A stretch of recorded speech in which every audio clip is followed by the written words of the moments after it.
it is indeed an honor and delight to welcome and introduce Dr. Shuchin Bajaj, co-founder and director with Ujala Cygnus Hospital. He's an alumnus of prestigious institutions like INSEAD, IIM Kolkata, PGIMS Rohtak, and a Chevening Scholar from King's College, London. Dr. Bajaj is decorated with numerous awards and accolades. Among several credentials, he has done a certified professional course on diabetes management and total control from American Academy of Continuing Medical Education, USA, an advanced program in cardiac emergency from Boston University. He has also completed the elite Seed Transformation Program conducted by the Stanford Global Business School. He is on the board of a number of national prominent NGOs as an advisor, health programs, and has played an active part in the healthcare track of Zintios India 2020 coalition, as well as being part of the HelpAge International's regional research initiative on older people's health as the academic partner of the International Health Working Group.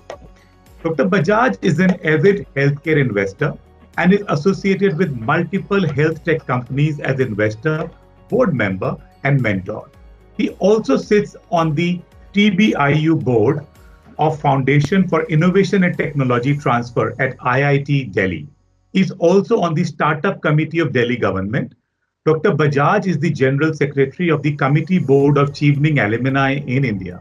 Last but not the least, Dr. Bajaj, as the frontline healthcare warrior, is part of the founding and active team of Project Step 1, which has creative volunteers, doctors, and technology startups who came together under the umbrella of Startup versus COVID and have joined forces to augment healthcare delivery infrastructure. For me, he's someone who is always seen motivating and encouraging others. So friends, may I please request you all to unmute yourself and switch your video on once so that Dr. Bajaj can see you all, and join myself to welcome Dr. Shuchin Bajaj with a loud round of applause. And after that, I'll start with a short video.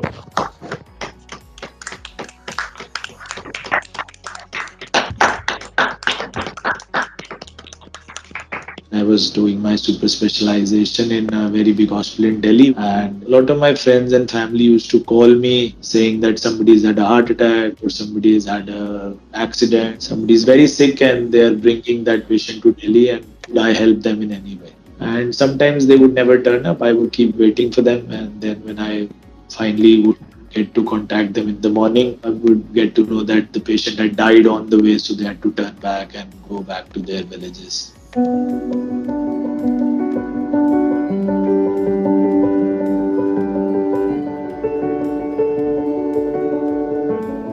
I'm Shuchin Bajaj. I am the founder director of Cygnus Group of Hospitals. We are a chain of hospitals that provides emergency, tertiary, critical care to communities that do not yet have access to these services, and especially in conditions where the golden hour is of great importance, where you can actually lose your life if you spend too much time on the road while trying to get to the nearest big city that has these services. We have 10 of these hospitals, 7 in Haryana and 3 in outskirts of Delhi, and we are planning to open another 15 more hospitals. Cygnus is committed to ethically saving lives with dignity, affordability, and quality. It is actually a fireable offense in our company if we turn away any patient due to financial considerations. So we will treat all patients regardless of the fact that they are able to pay or not. My initial budgets would be, okay, this month I can buy a glucometer because that is 1200 rupees, so I'll buy it. And nebulizer is 1500 rupees, so I can't afford it, so I'll buy it next month. This is how we started with our hospitals, and started off with one very small one. Then luckily good people joined on the way. We got good backing from people who put their money behind our efforts. Right now we have about 1600 people working for us across our 10 hospitals and our offices, and we've treated more than 2 million patients till now, and we've done more than 50,000 life-saving surgeries. That is some numbers that I'm really proud of. Unfortunately, the thing that we do is tertiary critical care. The preventive part of it gets lost somehow in the bandwidth that we have. So it's very important to go to the grassroots and the community and talk to them about prevention, about how to have a healthy lifestyle. This is the reason we lay a lot of emphasis on our camps and on our preventive checkups and on our outreach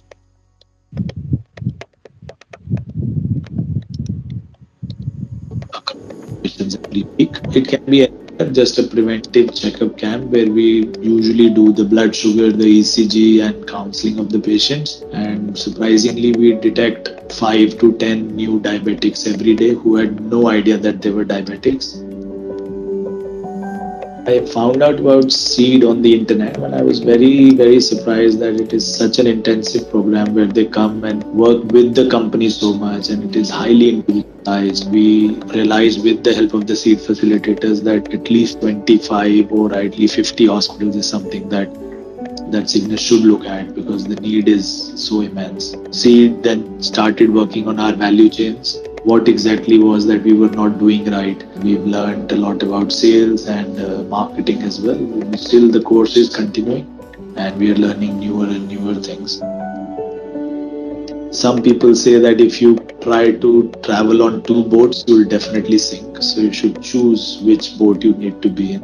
So either you become an entrepreneur or you stay a doctor. But I feel that if I stop being a doctor that I am and stop being clinically involved with patients, then I will not really understand the need of the patients. I'll be just looking at the hospitals from a 30,000 feet level. So you have to go down to the grassroots, see the patients, talk to them. The best I feel is when some of my patients get well and have a smile on their faces again. It's much better than any other numbers on Excel sheets or any reports that I can produce. It is all due to all the friends and the investors and the backers and the doctors that work with us, that the team that has kept the belief in spite of all these ups and downs and the struggles that we face on a daily basis. But it's been something that I would do over and over again if I get the chance.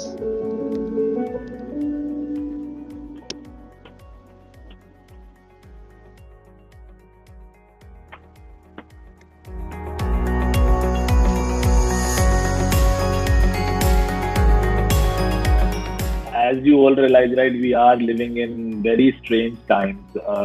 We did not choose to live in these times, but of course, we can choose how to live through these times. Lenin famously said once that there are decades when nothing happens, and then there are weeks in which decades happen.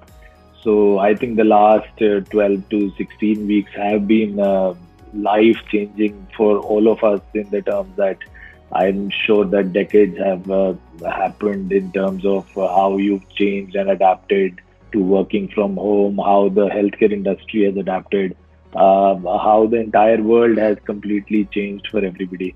I think truly that we've been pushed off the cliff and we are trying to build a plane on the way down. I'm sure with the resilience and the courage and the integrity that has been shown by everybody, I'm sure that plane will be a wonderful one that will take us to greater heights. But I will try and speak to you today on what exactly is going on and what we can do to make sure that we get out in the best possible way out of it. But I think you'll all appreciate that the best of doctors, the best of researchers, the best of analysts have fallen flat on their faces ever since this new strange virus has come into our lives.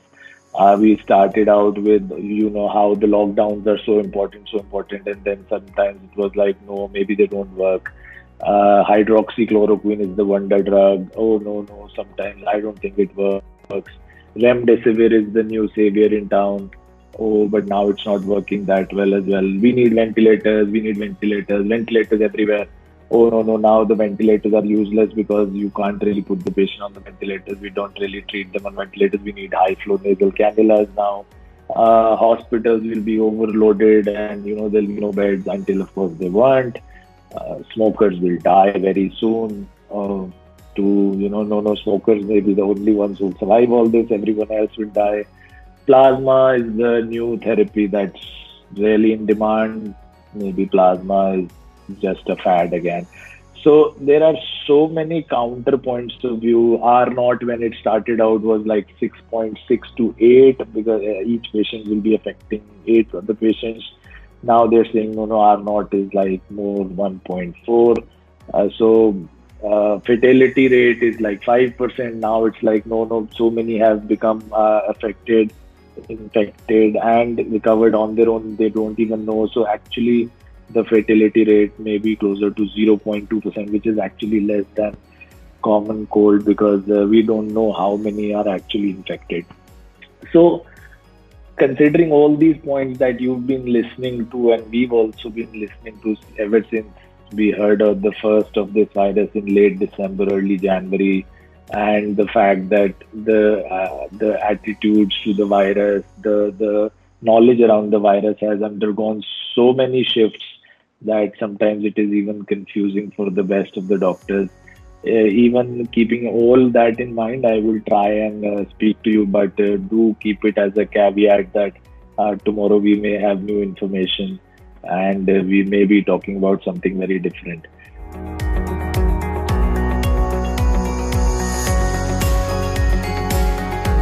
In Delhi as well, when we started working with the Delhi government in late May, the estimates were that we would be needing about 5.5 lakh beds for COVID patients. Of course, it went nowhere close to that, but we went up to a high of getting about 4,500 patients per day in Delhi.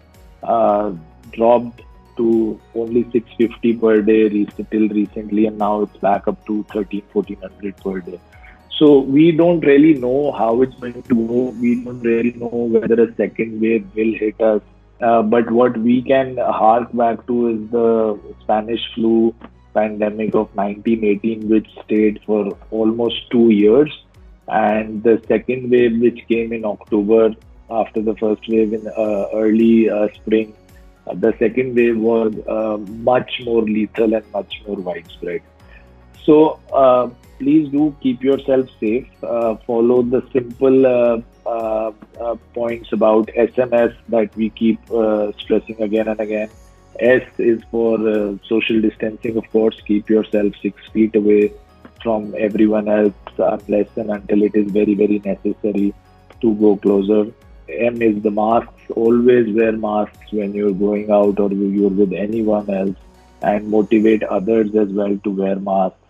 And the S is the sanitization. Keep your hands as clean as possible. Keep washing them, preferably with soap and water. But if soap and water is not available, then with a good alcohol-based sanitizer. SMS is very, very important to take care of yourself. If you're going out anywhere and whenever you're coming back home, always remember to keep these steps in your mind. Try to keep alcohol consumption as low as possible in these days, smoking as low as possible in these days. Keep your mind at rest and your body at work. We do the other way around mostly in desk jobs that most of us have.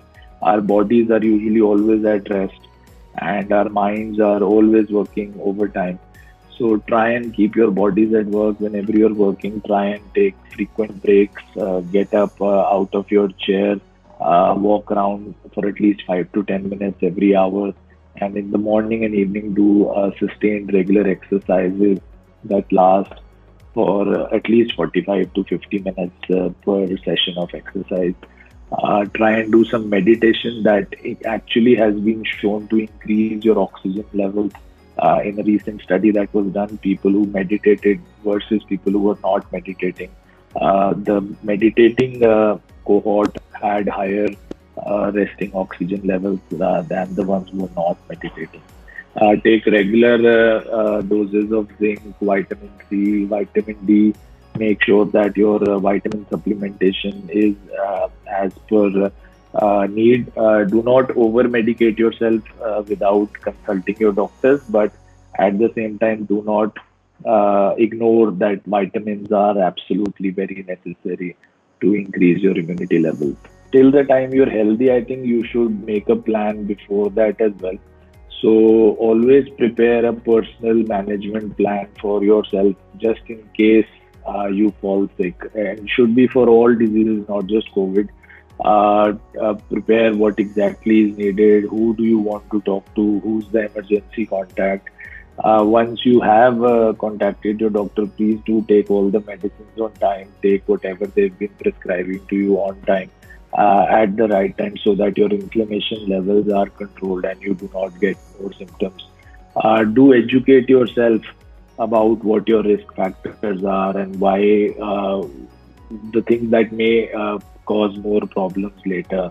So, as I said, risk factors like diabetes, hypertension, obesity, lung diseases, cancer, these are some of the most important things that you should keep in mind and you should keep under control.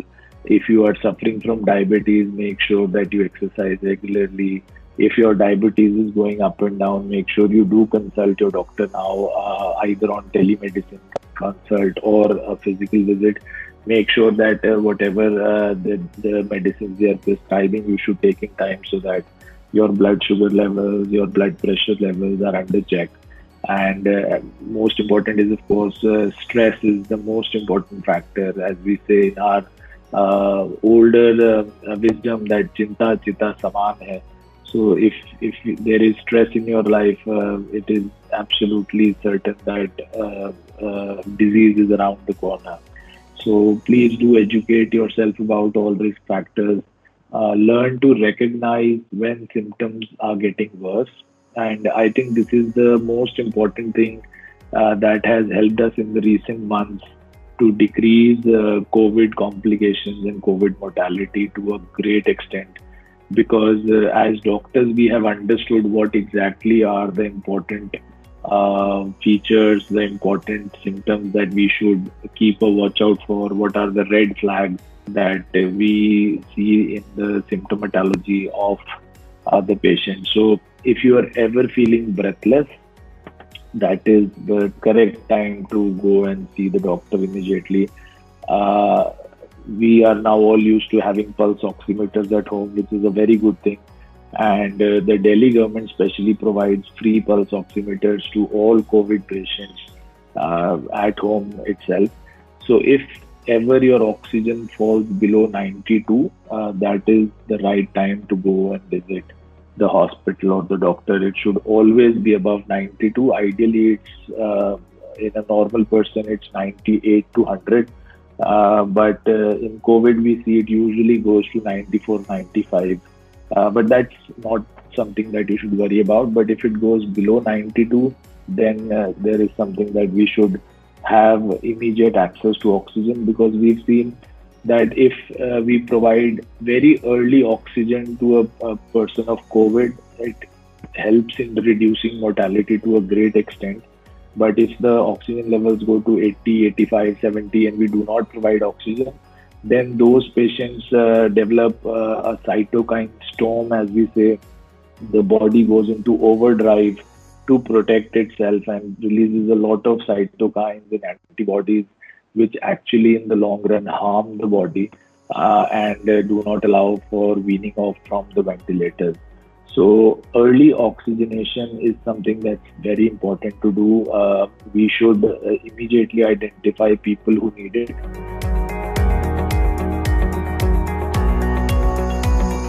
Good morning, Dr. Bajaj, and thank you for joining us today. It's wonderful to hear you speak and busting a lot of myths that we people sometimes hear in the media or probably just spread by the word of mouth. And thanks, Tarun, for introducing us to Dr. Bajaj. Like Tarun said, there are a lot of questions. But before I go to the questions that the audience is asking, a couple of questions from my side. So Dr. Bajaj, at this time when the world is gripped with the fear of the virus, people are staying home, social distancing has reduced. How do you motivate yourself to deal with this virus, this crisis on a day-to-day basis?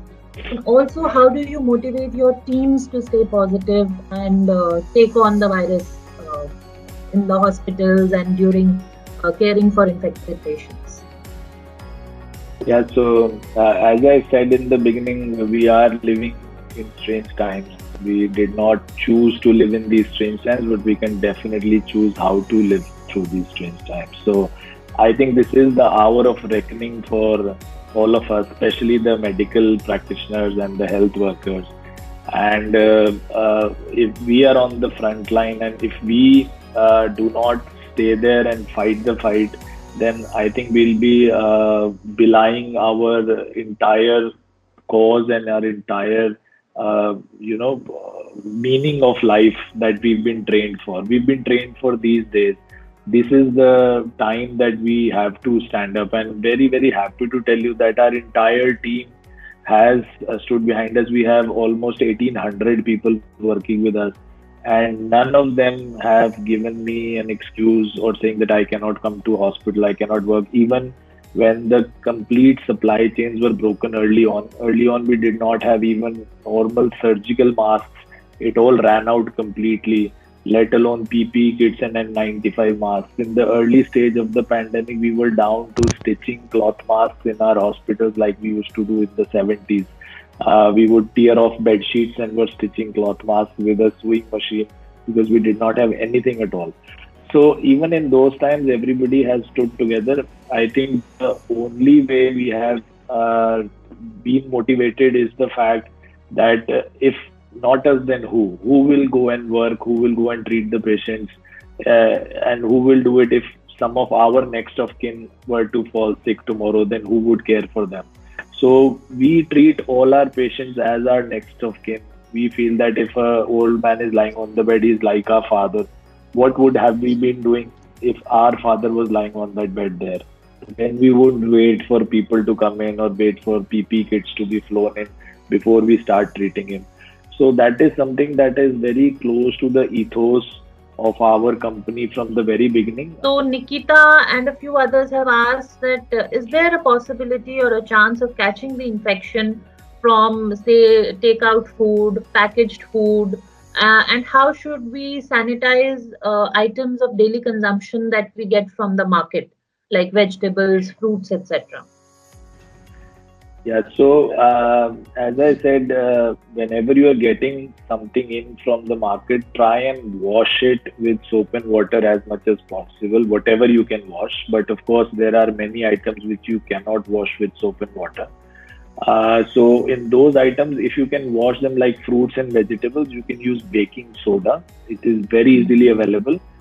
Please do use that liberally in a bucket of water. Just try and put everything there as much as possible. If you are ordering takeout, as a doctor, I would not advise you ordering takeout at all because we see most of our diseases like diabetes, obesity, hypertension are due to the junk food that we eat. If everyone were to eat home cooked good quality food, then we would have less than 10% of these. But if you were to order takeout, my advice would be not to physically contact the person who's delivering the takeout. So try and see that if you can drop the package outside your door. Please pick up always while wearing gloves. Do not pick up the package without wearing gloves. Try and open and discard the outer package outside your house only. One last question from my side, Dr. Bajaj. Being a mother to a 3-year-old, I'm constantly worried about, the impact of the virus on kids. But at least what comes in the media is that, somewhere kids are not getting impacted as much or their immunity is higher.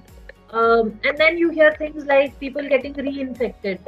So, what is it that we can do to protect kids, especially toddlers who don't wear masks most of the time? Any suggestions on that? Like I said, this is another telemedicine moment. Absolutely. No, very happy to talk about it because this issue is very close to my heart on how kids have better immunity than adults. Because you see, kids have to be told to shut up and sit down, whereas adults have to be told to smile and stand up. That is the main difference. A child laughs on an average about 500 times a day, whereas an adult only does it about 30 times a day. And the kids are always up and about, right? You have to tell them, please bed now. So, and we don't do that. So that is why they have much higher immunities because they're mentally and physically they're active all the time. So the media reports are correct because we've been treating a lot of COVID patients. 3 of our hospitals are completely dedicated COVID hospitals, and we are not seeing many children come in. In fact, the children getting into ICU is absolutely zero till today in our hospitals at least.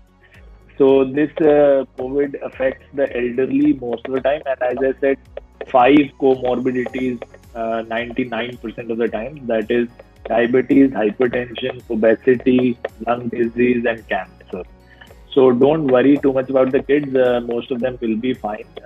But of course, we have to teach them normal sanitation practices, like we always teach them to wash our hands, to keep our face and mouth clean, because COVID is not killing any children, but diarrhea, simple diarrhea that we don't worry about too much, killed more than 1 million children last year in India.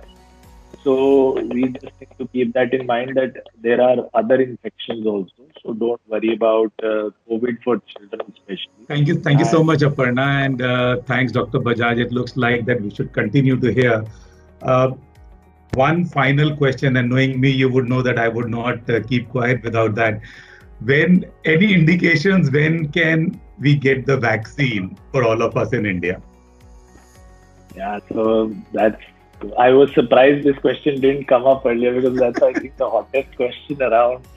But I think we do have good news, right? Because the Oxford vaccine is now doing really very well. They've passed 3 stages already, and the good news, even better news, is that we have already got more than 2 crores of these doses, because the Serum Institute of India, thanks to the founder, Mr. Poonawalla, has already put in a lot of money to produce these vaccines at personal risk to themselves, because if that vaccine fails, they will have to throw it all down the drain. So we do have more than 2 crore doses already ready to go, and the Oxford vaccine is doing very well. I'm not really sure about the Russian vaccine even now, even though it is at a more advanced stage. But you know how Russia and China work, right? So we don't get any a flood of knowledge coming out. It's all very filtered and very scarce knowledge that comes out of there. But I think December is something that we should definitely look at, and latest by next March is, I am hoping that the vaccine should be available for everyone. That's wonderful, and then we just hope and request that please keep Team Sopra Steady and Sopra Banking in your mind whenever the right time is, and we will queue up to get the vaccines done as and when it is ready, Dr. Bajaj.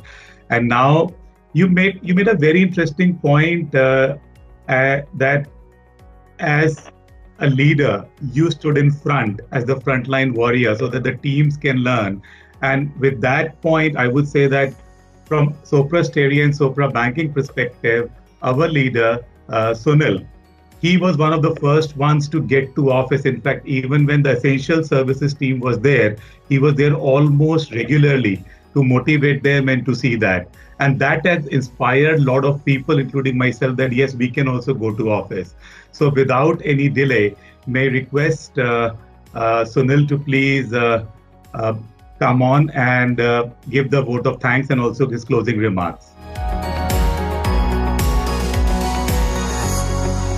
Thank you, Tarun. Thank you, Aparna, for moderating, and big thanks, Dr. Shuchin Bajaj. I think it was an amazing session, I can tell you, because for the last 1 hour, 20 minutes, I've been listening it glued to the screen.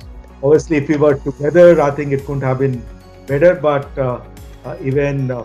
so thank you really very much on behalf of our team for taking out time. And as Aparna said, all the questions, the patience with which you answered them, the information which you have shared has helped us to bust a lot of myths, and you've also said, yes, there were questions on the Ayurveda side, which you took it in the most appropriate manner, saying that, yes, you're not the right person to answer it. But I think things like, the way you put it, SMS, I'm sure it is going to remain, in our minds very, very easily, because that's something which you don't forget. Also, I think one thing which will definitely remain in my mind, as what you said, is, keep your mind at rest and body at work.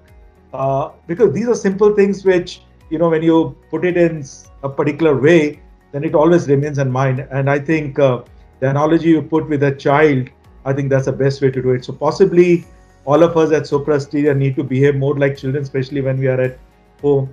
And all the things which you said around immunity, I think is really, really key. Yes, I think the virus is there to stay, but we also now know that we have yourself, your hospital chain, because Tarun had spoken to me about it earlier, but I'm really, really thankful for him to bring you on board, because the kind of information which we got today, and we know that this is the most authentic source possible, because unfortunately the WhatsApp university which floats around, I think, it makes things even tougher and difficult to see what to do and what not to do.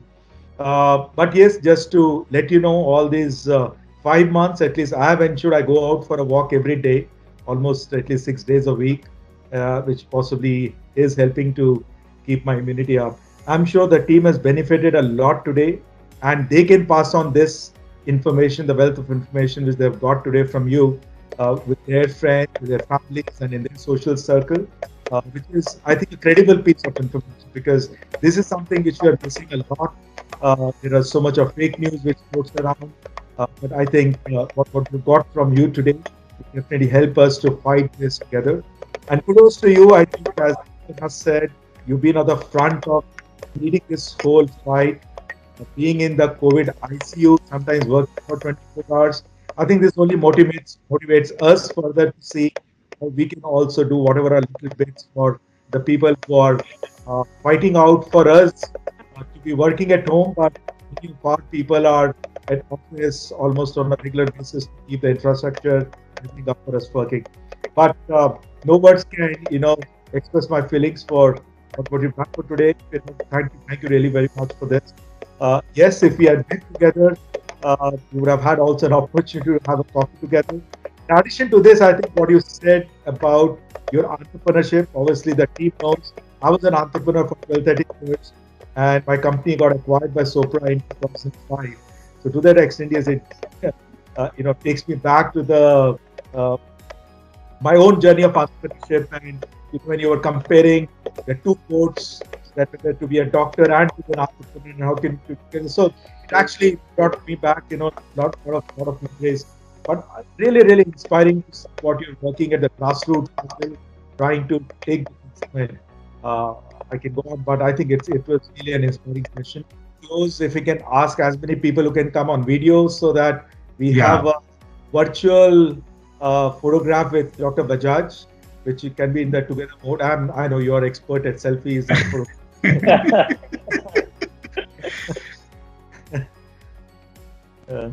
Yes, please, can all of you, whoever can, please come on the video mode on, so that we can take the together mode.